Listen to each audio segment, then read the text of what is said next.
بسم الله الرحمن الرحيم Bismillah ar-Rahman ar-Rahim.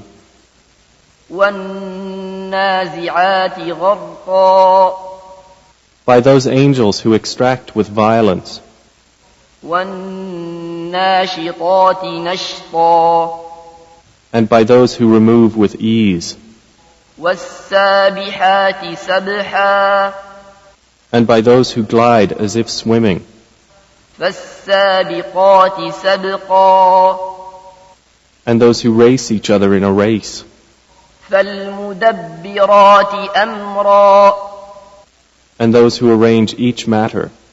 يوم ترجف الراجفة On the day the blast of the horn will convulse creation, تتبعها الرادفة there will follow it the subsequent one.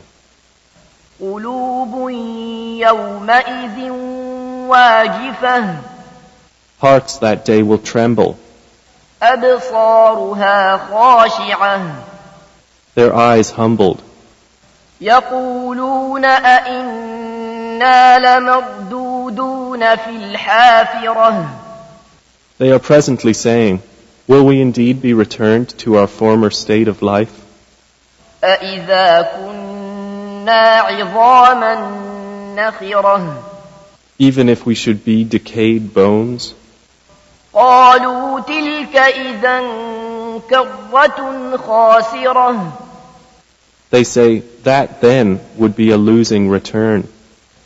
فإنما هي زجرة واحدة Indeed, it will be but one shout, فإذا هم بالساهرة and suddenly they will be alert upon the earth's surface.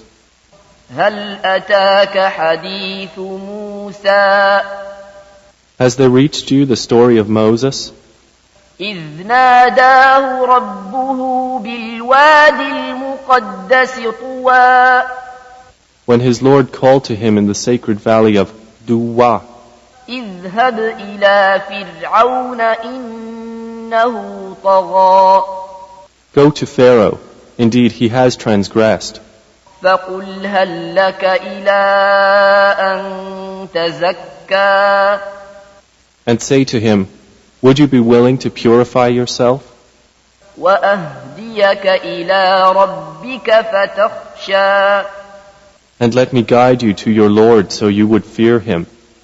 فأراه الآية الكبرى And he showed him the greatest sign. فكذب وعصى But Pharaoh denied and disobeyed.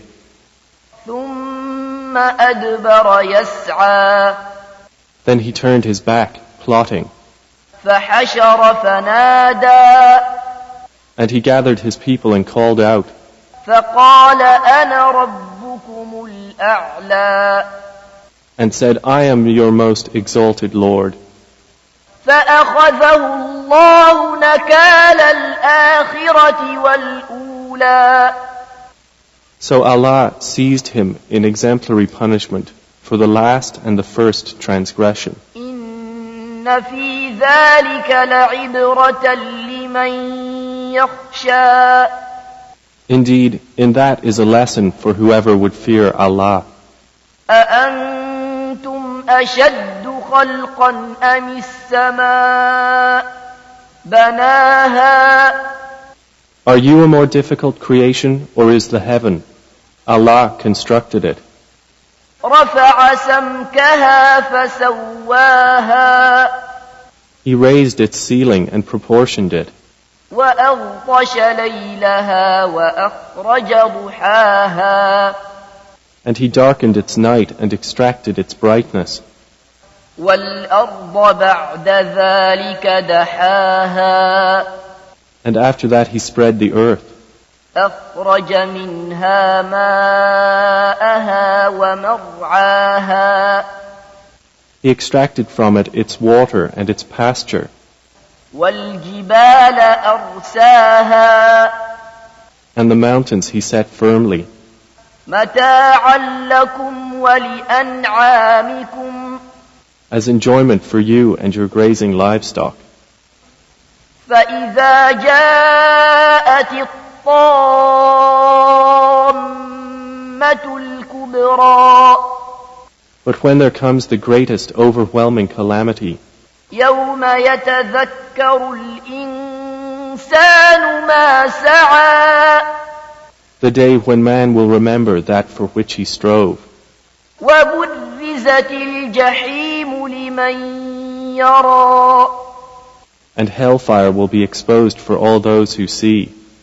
فأما من طغى So as for he who transgressed, وآثر الحياة الدنيا and preferred the life of the world, فإن الجحيم هي المأوى then indeed hellfire will be his refuge. وأما من خاف مقام ربه ونهى النفس عن الهوى But as for he who feared the position of his Lord and prevented the soul from unlawful inclination, فإن الجنة هي المأوى then indeed paradise will be his refuge. يسألونك عن الساعة أيان مرساها They ask you, O Muhammad, about the hour, when is its arrival? فيم أنت من ذكراها In what position are you that you should mention it? إلى ربك منتهاها To your Lord is its finality. إنما أنت منذر من يخشاها You are only a warner for those who fear it. كأنهم يوم يرونها لم يلبثوا إلا عشية أو ضحاها It will be, on the day they see it, as though they had not remained in the world except for an afternoon or a morning thereof.